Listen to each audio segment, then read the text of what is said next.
Salam jumpa pemirsa dimanapun Anda berada. Senang sekali saya Muhammad Syahnan Nasution dapat menjumpai Anda dalam bincang edukasi spesial Rembuk Nasional Pendidikan dan Kebudayaan tahun 2018. Bincang edukasi pada hari ini dengan topik evaluasi dan kinerja Rembuk Nasional Pendidikan Kebudayaan 2017 dan sinkronisasi dengan Rembuk Nasional Pendidikan Kebudayaan 2018. Untuk membahas lebih lanjut topik berikut, sudah hadir bersama saya di studio Dr. Sigit Muryono, Kadis Dikbud Kalimantan Utara. Salam semangat Bapak. Salam semangat Mas Syahnan.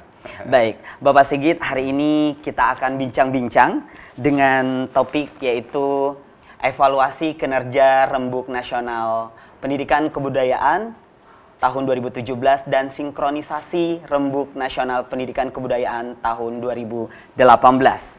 Nah, menurut Bapak Sigit, apa saja yang harus diperbaiki seputar kegiatan Rembuk Nasional Pendidikan Kebudayaan tahun 2017? Baik Mas Syahnan dan para pemirsa TV Pendidikan, TV Edukasi dimanapun berada. Ada beberapa catatan. Saya 2 kali mengikuti Rembuk Pendidikan Nasional ini selama saya menjabat sebagai Kepala Dinas Pendidikan dan Kebudayaan Provinsi Kalimantan Utara. Yang pertama tahun 2017 dan kali ini 2018. Ada hal-hal penting bahwa pertama Rembuk Pendidikan ini terkhususkan kepada pemangku kepentingan pendidikan. Oleh sebab itu, ini menjadi sebuah ajang yang sangat luar biasa untuk menyatukan visi dan misi mencapai Indonesia yang terbaik di masa yang akan datang. Namun demikian, tak ada gading yang tak retak, pastilah itu. Jadi, meskipun kita sudah upayakan semaksimal mungkin, tentu ada catatan-catatan. Kalau Mas Syahnan menanyakan apa yang perlu diperbaiki, ada beberapa catatan kecil saya bahwa yang pertama adalah waktu. Jadi pemanfaatan waktu ini yang perlu ditinjau kembali sehingga waktu dari jadwal atau sesi yang pertama, kedua, ketiga itu betul-betul efisien. Kemudian juga mohon maaf ini, jadi pengaturan waktu ini menjadi sangat penting sehingga kehadiran para peserta yang akan mengikuti ini betul-betul sudah siap. Jangan sampai ketika kita sudah waktunya akan kita laksanakan, sebagian peserta di antara peserta Rembuk Nasional, baik itu alasan karena jauh, karena dekat, dan ini karena sudah hajat nasional, Rembuk Nasional, sudah semangat nasional, maka sudah bersama-sama pada tepat hari hanya, jam hanya, ya sudah harus ada di lokasi dan siap untuk melaksanakan itu. Iya.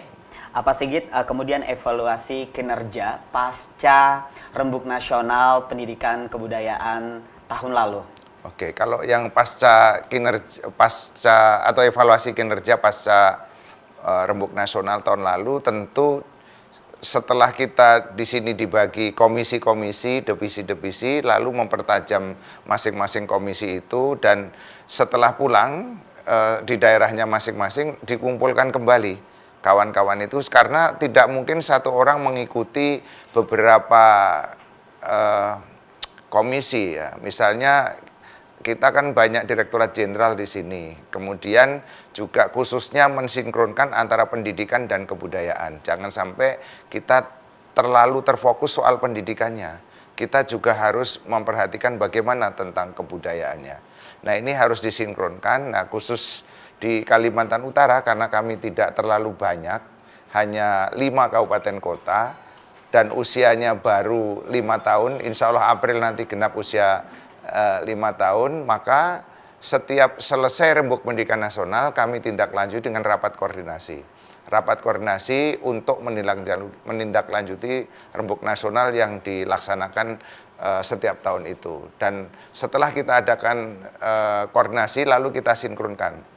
Teman-teman di kabupaten kota membuat action plan yang disinkronkan dengan program, sehingga hasil program itu nanti dijabarkan dalam kegiatan-kegiatan yang khasnya beda-beda. Misalnya Kabupaten Bulungan tentu berbeda dengan Tarakan, berbeda dengan Malino, berbeda dengan Nunukan, dan juga berbeda dengan Tanah Tidung. Tetapi filosofinya adalah sama untuk mencapai visi Kalimantan Utara dan juga mencapai visi negara kita, yaitu mengantarkan nawacita itu sampai pada kesemuanya bisa kita laksanakan secara bertahap.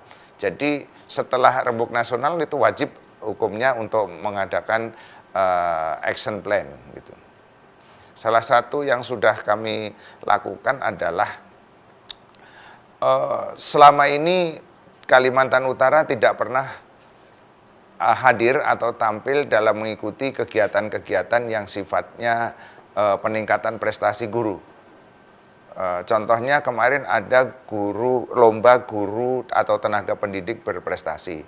Nah, Kalimantan Utara mampu mengirimkan semua yang dilombakan, meskipun tidak lengkap. Misalnya untuk guru SD, kepala SD, pengawas SD. Nah, itu kita kirimkan. Kemudian guru TK, pengawas TK, pengelola TK kita kirimkan. Apalagi untuk SMP, SMA, dan SMK kita kirimkan. Nah, ini bentuk nyata bahwa hasil rembuk nasional kita tunjukkan bahwa Kalimantan Utara harus dikenal. Dengan semboyan Kalimantan Utara sekarang Kalimantan Utara kini di belakang, kelak terdepan. Iya. Bagaimana Pak untuk mensinkronisasi hasil tahun lalu dengan hasil rembuk nasional pendidikan kebudayaan untuk tahun ini? Ya, tahun ini merupakan kelanjutan tahun lalu. Jadi semboyannya hari ini harus lebih baik daripada kemarin dan besok harus lebih baik dari hari ini. Nah, untuk disinkronkan kami membawa sejumlah bahan yang nanti pada komisi-komisi atau kelompok-kelompok akan kita sinkronkan, mana yang pas, mana yang masih perlu ditindaklanjuti. Contoh misalnya program yang diarahkan oleh Bapak Presiden Nawacita, yaitu membangun Indonesia dari pinggiran. Itu sudah barang tentu sekolah-sekolah di pinggiran itu perlu disentuh. Tidak hanya sekolah, juga dari kebudayaannya, juga dari kesetaraannya ini perlu disentuh. Nah, oleh sebab itu nanti perlu ada komisi-komisi yang membahas tentang itu. Seperti tahun lalu saya menyampaikan bahwa untuk memartabatkan bahasa negara yang disebut bahasa Indonesia dan juga pengembangan budaya daerah yang disebut dengan budaya-budaya lokal, itu perlu ada sebuah lembaga yang menaungi sekaligus membimbing. Misalnya perlunya ada kantor bahasa untuk tingkat provinsi. Nah, Kalimantan Utara ini masih bergabung dengan Kalimantan Timur. Kami siap memfasilitasi itu bersama-sama dengan pemerintah pusat, dalam hal ini Kementerian Pendidikan dan Kebudayaan, sehingga ada itu namanya kantor bahasa.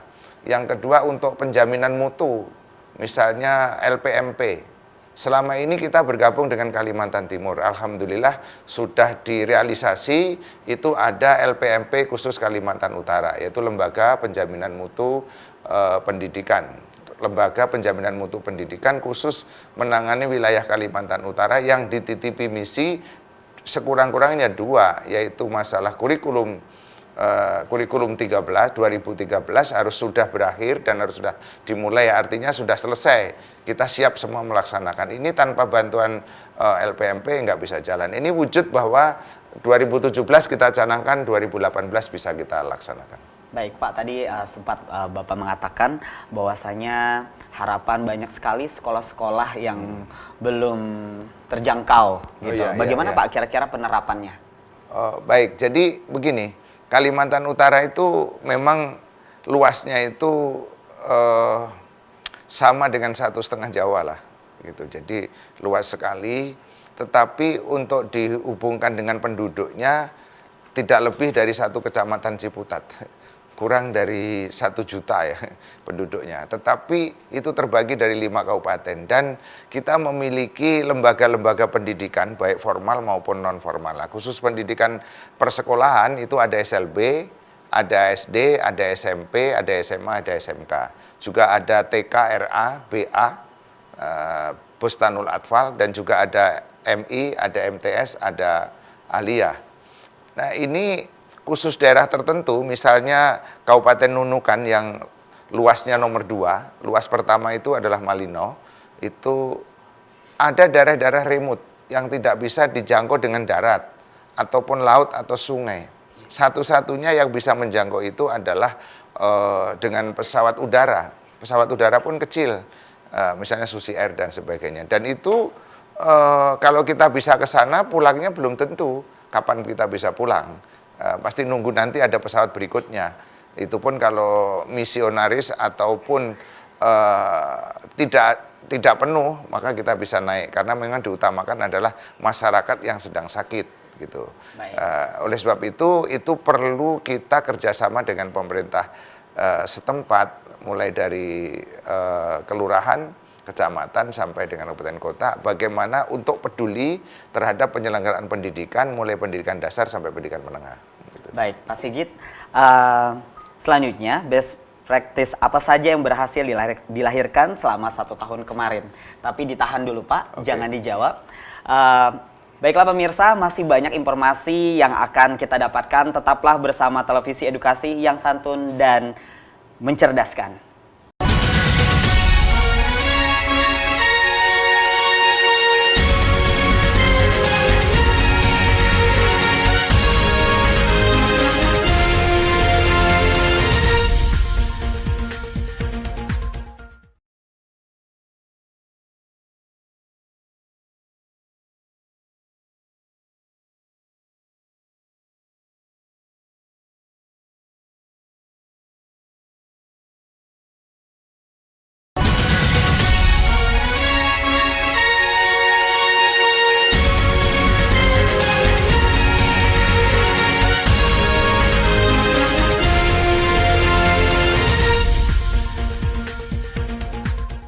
Baiklah pemirsa, masih kita akan lanjutkan Bincang Edukasi edisi spesial Rembuk Nasional Pendidikan dan Kebudayaan tahun 2018.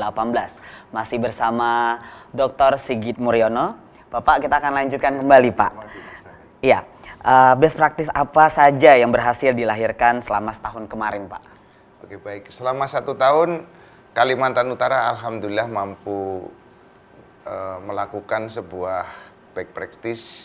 Yang pertama adalah mengikuti lomba guru berprestasi tingkat nasional. Alhamdulillah dari seluruh cabang itu kita mendapatkan 6 kategori. Yang pertama adalah talent show tingkat nasional, kita juara 1. Kemudian yang kedua guru berdedikasi tingkat SMK. Itu guru SMK Negeri Pulau Sebatik yang nanti akan dibuat film oleh kawan-kawan. Itu ranking 1 nasional guru berdedikasi.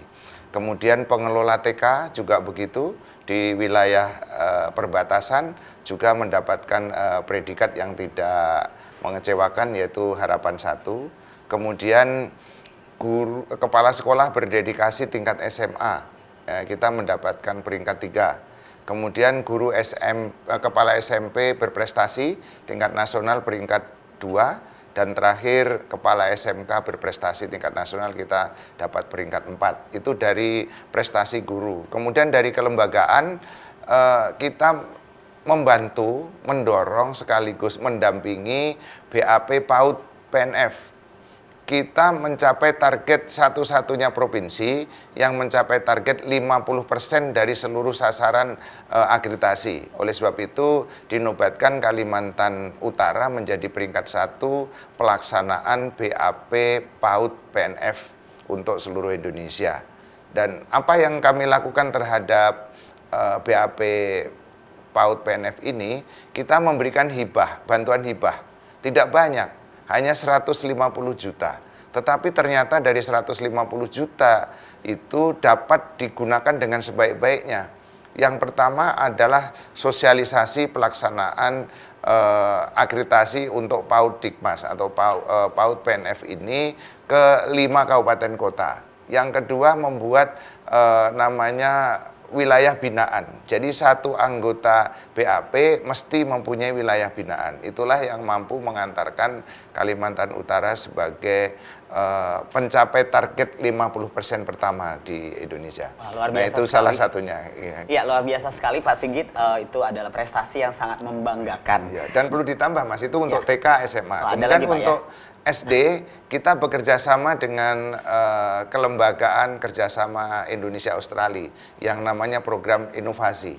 Kita mulai dari SD. Selama ini kan kalau menatar itu guru-guru dikumpulkan dibawa ke satu tempat. Nah sekarang tidak. Kita buat di situ mulai dari penjaga sekolah, kepala sekolah, guru, dan komite menjadi satu dibina yang dengan judul yaitu konteks lokal, problem lokal, solusi lokal. Nah itu untuk apa? Untuk tingkat SD. Nah nantinya ini akan didukung oleh APBD, dikembangkan ke 3 kabupaten kota yang lain. Ini baru 2 kabupaten, yaitu Kabupaten Bulungan dan Kabupaten Malino. Kemudian untuk tingkat SMA, kita mendukung program kementerian, yaitu adanya untuk untuk SMP SMA, yaitu sekolah rujukan dan sekolah model. Insya Allah ini kita dukung dan kita kembangkan bersama-sama dengan Dinas Pendidikan Kabupaten Kota. Iya, tadi sangat luar biasa sekali Pak prestasinya. Nah, kira-kira bagaimana Pak strategi apa yang dilakukan untuk pembinaan guru-guru tersebut sehingga meraih prestasi? Ya, pertama selama ini kan belum terlihat kita punya prestasi atau enggak. Ternyata yaitu dengan sistem diungkit, diberi pengungkit. Jadi kita seleksi dengan serius. Dengan serius kemudian kita dorong dan seleksinya itu kita tidak ada nepotisme lah. Memang betul-betul kita lakukan dan setelah terpilih maka kita minta betul-betul mempersiapkan diri para guru-guru dan yang akan kita kirim itu. Nah, persiapan itu dibimbing oleh teman-teman dari perguruan tinggi. Kita kerjasama dengan beberapa perguruan tinggi di sekitar, yaitu di Universitas Borneo Tarakan dan Universitas Mula Warman. Itu yang bisa kita antarkan sehingga kita memperoleh 5 peringkat itu.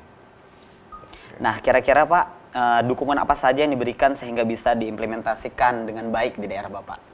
Pertama, dukungan pemberian motivasi lah. Yang penting itu lebih dari segalanya. Jadi kita datang, saya punya program namanya Sabtu Blusukan.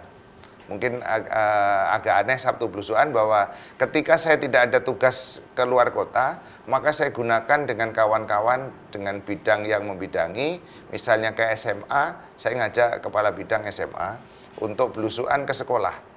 Kemudian kalau ke SMK, saya ajak kepala bidang SMK belusukan. Jadi kami punya program Sabtu Belusukan, itu kita datang Jumat sore, lalu malam di suatu sekolah kita kumpulkan gurunya, kita jelaskan apa tugas menjadi guru itu seperti apa, dan yang itu tidak pernah didapat sebelumnya. Jadi kita memberi motivasi dengan mendatangi sekolah, kita jemput bola.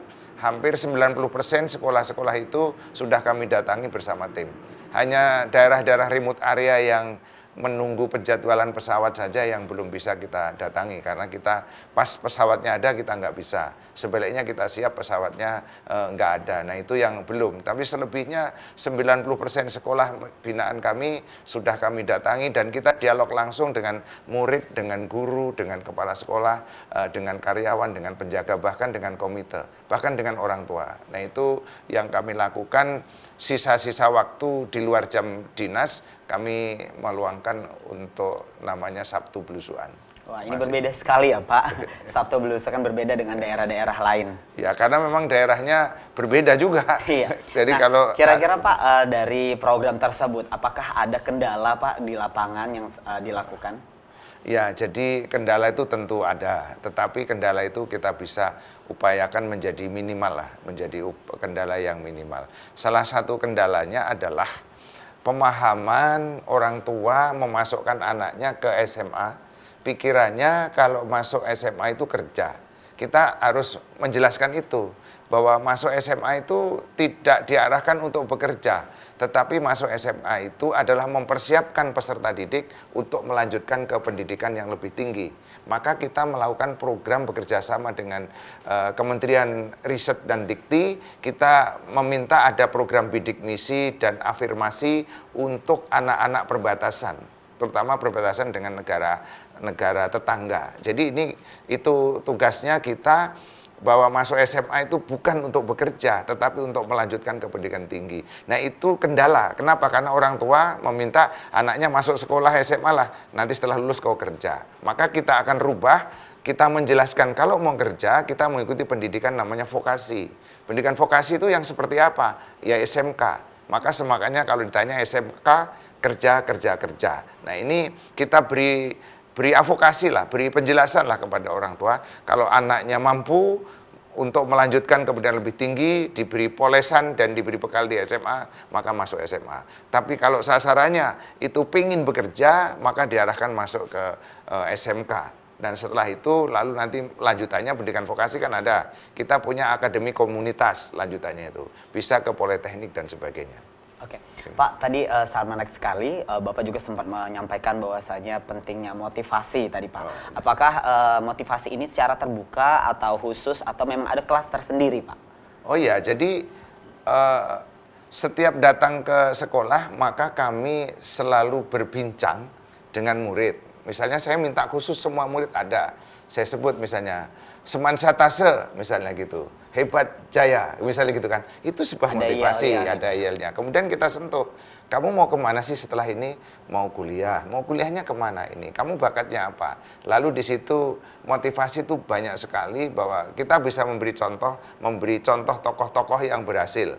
Tidak berarti tokoh yang berhasil itu harus datang dari perkotaan, dari pedesaan pun banyak. Kita kasih contoh-contoh itu. Dan yang penting 15 menit sebelum masuk kelas, kepala sekolah itu diminta ada gerakan namanya literasi. Nah, literasi itu dilakukan oleh beberapa sekolah contoh agar nanti menjadi imbas pada sekolah yang lain. Kadang-kadang anak bisa membaca tetapi tidak memahami apa yang dibaca. Tidak bisa menjelaskan kembali apa yang dibaca. Nah, kalau setiap murid itu paham melakukan apa yang dibaca itu bisa paham dan bisa dijelaskan kembali, insya Allah pendidikan di perbatasan pun tidak kalah dengan pendidikan yang ada di kota-kota besar lainnya. Semangatnya Kalimantan Utara berlari semakin cepat mengejar kemajuan. Wah, bukan mengejar ketertinggalan. Ya. Baik, Pak Sigit, informasi yang kami dapat Kalimantan Utara mau bekerja sama dengan Postekom, bagaimana Pak? Oh, siap.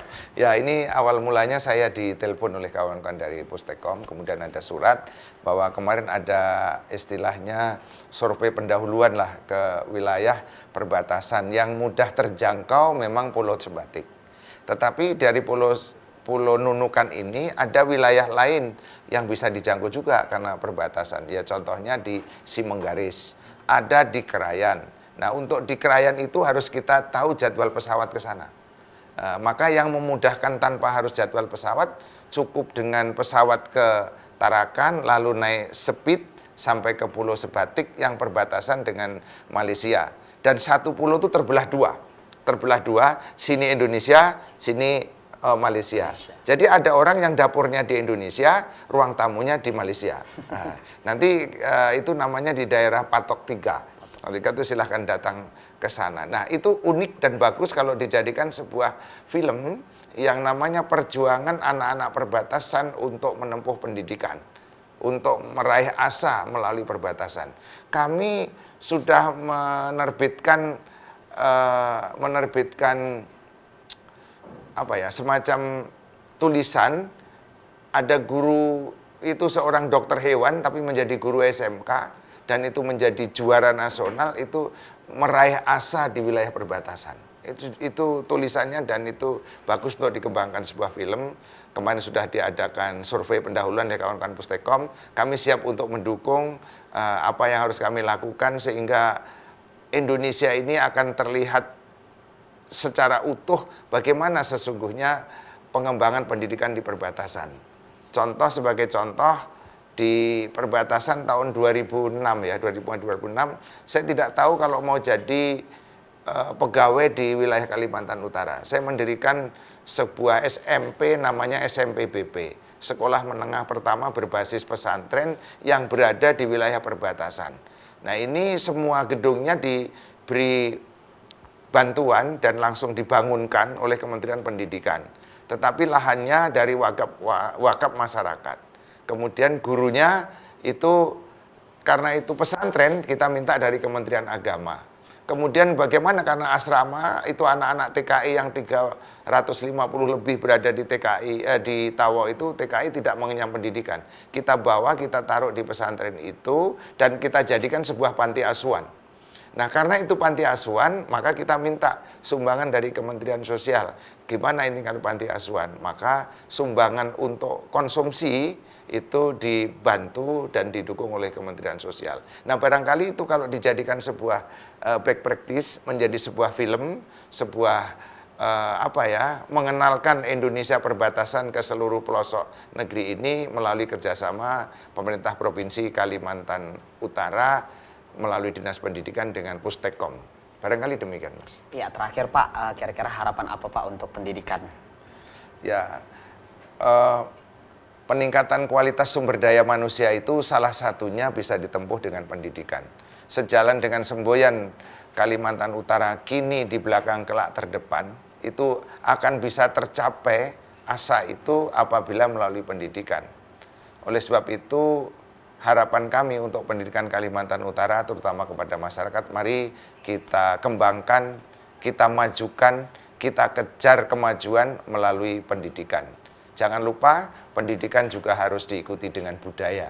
Budaya bagaimana kita membaca, budaya bagaimana kita belajar, budaya bagaimana kita berlatih, dan budaya bagaimana kita saling membimbing, saling mengajarkan, khususnya pada anak-anak yang sekolah ada namanya konsultasi teman sebaya. Mudah-mudahan rencana, keinginan mencapai visi dan misi Kalimantan Utara dengan moto Kalimantan Utara kini di belakang, kelak terdepan, insya Allah akan tercapai. Terima kasih. Baik, terima kasih Dr. Sigit Muryono, Kadisdikbud Kalimantan Utara. Demikianlah pemirsa bincang edukasi kita hari ini. Semoga bermanfaat. Teruslah menyaksikan televisi edukasi yang santun dan mencerdaskan. Majulah pendidikan dan kebudayaan Indonesia, majulah Indonesia.